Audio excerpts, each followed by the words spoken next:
अस्सलाम वालेकुम प्यारे बच्चों, कैसे हैं आप सब। जी बेटा, हमारे जायज़े हो रहे हैं। जैसा कि आपको पता है कि हम अरबियन स्टार्ट कर चुके हैं।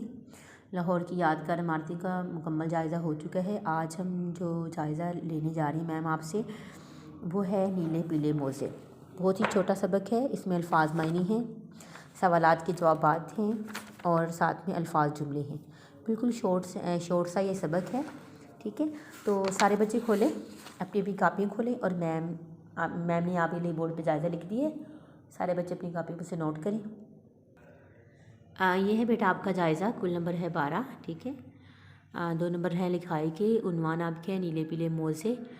अल्फाज मायने पहले आप लिखेंगे, कामिल, रोब, चुटकी बजाते, ठीक है। उसके बाद अल्फाज जुमले हैं, जोड़ी, खोए खोए, काबिल। और एक ही सवाल मैम ने आपको दिया है, प्रोफेसर का 4 जुमलों में तारीफ़ लिखिए, ठीक है। नीचे आपकी उर्दू डायरी लिखी है, उर्दू जायज़ा लिया गया। तो ये है बेटा आपका जायज़ा। यकीनन बहुत ही आसान आपका जायज़ा है और आप इसको अच्छे से करेंगे और आपकी राइटिंग अच्छी होगी। मार्जिन लाइन आप लगाएंगे और इसके बाद आप उन्वान लिखेंगे, कुल नंबर लिखेंगे, ठीक है बेटा। अपना ख्याल रखें। अल्लाह हाफिज़।